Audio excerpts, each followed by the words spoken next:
Hello everyone, and welcome back to Killer Shrew Fans Killer Toy Reviews, and I hope you're ready for something completely different, because today we're going to be taking a look at this rather odd duck from Safari Ltd. It is their Shringasaurus. Now, if you are unfamiliar with this bizarre creature, allow me to fill you in. Shringasaurus is a relatively new species of anzendosaurid reptile that lived during the Middle Triassic in India. I think it only saw the light of day as recent as the fall of 2017, but I remember it was love at first sight when I saw the images of this creature flooding the web. I mean, what's not to love? It looks like something straight out of a B-movie. Don't believe me? Look at this dinosaur from the 1960 remake of The Lost World. It's uncanny. I mean, the thing looks like a Carnotaurus Komodo dragon mix, and that's pretty epic if you ask me.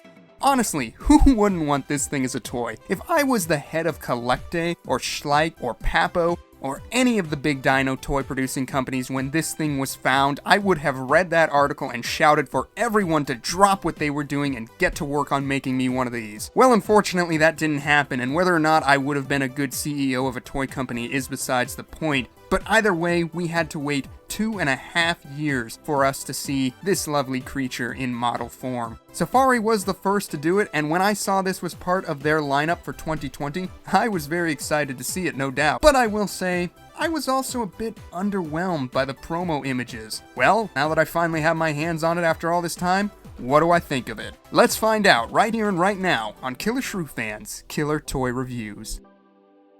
So, starting off at the head, I gotta say, Safari nailed the forms, and on top of that, there is a ton of very well-defined detail on this model that was not immediately noticeable in the promo images. Now, if I recall correctly, multiple specimens were found of Shringasaurus, but only some of them had the two horns, leading researchers to believe that the horns were present as a form of sexual dimorphism, with males most likely using them for display or jousting to win over females. And if that is the case, then you can see that Safari have opted to go with a male specimen for their model. They have sculpted in those distinctive horns, but I can't say I'm surprised, as that is the most distinctive feature of this critter. Beneath those, you can see the model has got brown eyes, no gloss, and again, Safari have sculpted this Shringasaurus with a closed mouth. This animal was thought to be herbivorous with leaf-shaped teeth, and I would have loved to see that realized on the first model we got. I mean, might as well show off all the features we can if it's going to be the poster child for the species, am I right? Instead,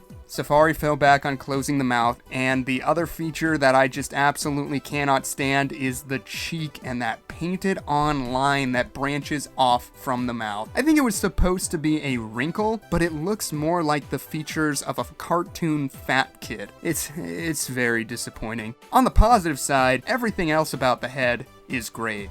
Going down the length of the body, you can see that lovely scale detail covers the entire surface area, and I think the hanging folding skin around the neck and limbs looks particularly good on this model. It definitely feels like the artist referenced large lizards such as Komodos or monitors, which I think is incredibly appropriate for this animal. You can see the fat tail is being dragged along behind the Shringasaurus, and the detail on the other side is just as good. This side also gives you a good view of the massive shoulder blade Shringasaurus was known for, and then we arrive back at that lovely head.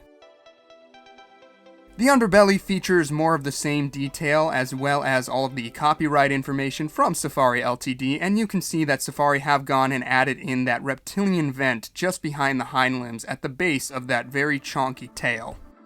Now for my biggest issue with this model, the massive feet. They're huge. To my knowledge, not a lot of material belonging to the hands and feet were found of this creature, so it is largely inference based on the references at the artist's disposal. That being said, I do think they went a little too big with them, to a point that it is just a bit distracting, almost comical. I will say I like the jet black claws and how they have retained a good level of sharpness to them, but that's really about all I can say that is good about the feet. I do think if they were shrunk down a bit, the model's overall presence would be a lot stronger. They just look a bit too wonky in terms of the proportions.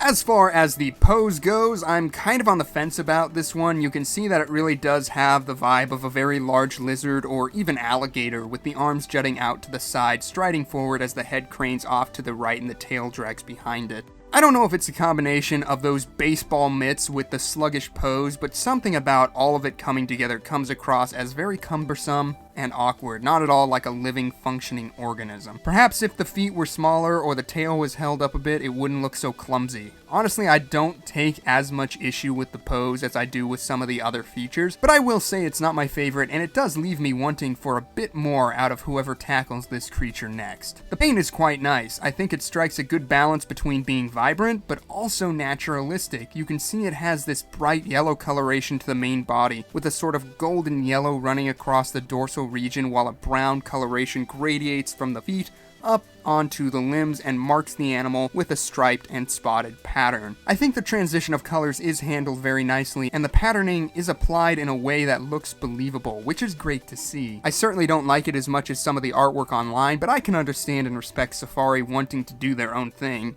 and their own thing does look pretty good.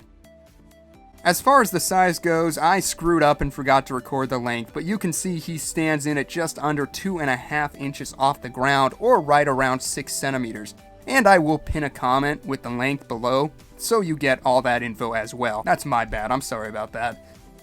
For size comparisons, I have a lot, so get comfortable. First off, I'm going to be bringing in some other non-dinosaur prehistoric life forms, starting off with the Safari Shringasaurus, a lovely little figure that is unfortunately not too easy to come by these days, but you can see the Shringasaurus is quite a bit bigger than that little dude. Next up, another Triassic critter, we have the Safari Ltd Postosuchus, looking a bit bigger than our Shringasaurus friend, and also a bit more realistic. I don't know what it is about their Postosuchus, but it is certainly one of the more lifelike offerings Safari has given us, and it really does make this Shringasaurus look a bit cartoony in comparison. I think this is just a trend of Safari's figures, with some like the Postosuchus and Sauropelta looking super realistic, while others have a more toy-like feel. Hopefully Safari can deliver more of these lifelike offerings, because they are awesome. Next up for size comparison, we have the Collecte Deluxe Estamenasuchus, a wonderful model of another of my favorite non-dinosaur prehistoric life forms. As you can see, it absolutely dwarfs the Shringasaurus, and if you'd like to see more of this figure, I will link you to its review in the description below. But yeah, I think Shringasaurus, Estamenasuchus, and Scutosaurus are easily my top 3 non-dinosaur prehistoric animals. There's just something about all of them that have such an alluring quality, and I'm glad we have gotten each in toy form now. Next up for comparisons, here it is next to the Papodimetrodon, and you can see these two are fairly similar in size, I will say. I do think seeing Papo's style next to this offering from Safari really does make it look like a cartoony toy. I know that's not necessarily a fair comparison to make, because Papo strives for extremely detailed sculpture and paint for collectors, while Safari focuses on accuracy for children. That being said, after seeing these two together, I certainly hope Papo gets a bug in their brain to make a model of this species, or even the Estamenasuchus for that matter. I won't hold my breath though. They're probably not mainstream enough for Papo to give them the attention they deserve. Alright, now I'm just showing off my rarities, but here you have the Schleich Desmastasuchus, another Triassic critter, and you can see that that tiny model is dwarfed by the Shringasaurus. I'm detecting a pattern wherein non-dinosaur prehistoric models become obsolete, with the exception of Dimetrodon, because everyone thinks that is a dinosaur. So let's hope sales for this Shringa stay up, and it doesn't get retired before its time and become impossible to find, like this Desmastasuchus. And finally, for non-dinosaur comparisons, here it is next to the Bullyland Mastodontosaurus, another prehistoric critter that didn't get the love it deserved and was quickly retired in favor of producing more dinos. I know this was a lot of comparisons, some of which might not even be useful since some of these figures are hard to come by. But by golly, I wanted to give the spotlight to some of these lesser known animals today. They are just as mysterious and wonderful as the dinosaurs that came after them, and they deserve love and models made after them too, dang it. Alright, now I'm going to turn around and do some dinosaur comparisons. I looked everywhere for my Coelophysis from Safari, but could not for the life of me find it. I hope I didn't just sell it and forget I did. That was a nice little figure. Anywho, the best I could do is this favorite Coelophysis, another Triassic animal to compare to Shringasaurus. I don't know if they would have crossed paths, but whatever. Triassic, yo. And finally, for size comparison, here it is next to the recently reviewed, also new for 2020, Qianzhusaurus, and as you can see, Pinocchio there edges it out in terms of the size, especially when it comes to that snoot. Well, there you have it, everyone. That is going to do it for our look at the new for 2020 Shringasaurus by Safari. Sorry about the flare there. My camera may not want to be showing you this model, but I sure do because I think it's pretty neat to have. I know this review was kind of all over the place with stuff I liked and stuff I didn't, but I did want it to be clear that I do have issues with it. Regardless, Safari certainly deserves praise just for deciding to give this species a model in the first place. There's not a doubt in my mind that it won't sell as well as the dinosaurs, but I do think we should support their efforts, especially if we don't want this one to become obsolete too quickly. And also if we want to see them do more creatures like this in future lines. I certainly would love to see more obscure non-dinosaur species get the time to shine, so I am glad I added this model to my collection, and I encourage you all to do the same.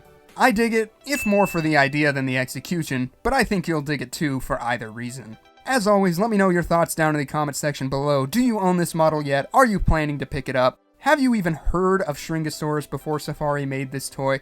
And who do you want to see make it next? Leave all of your thoughts down below, and as always, thank you so much for tuning into today's video. Stick around for the next one, which will be coming your way shortly, right here on Killer Shrew Fans Killer Toy Reviews.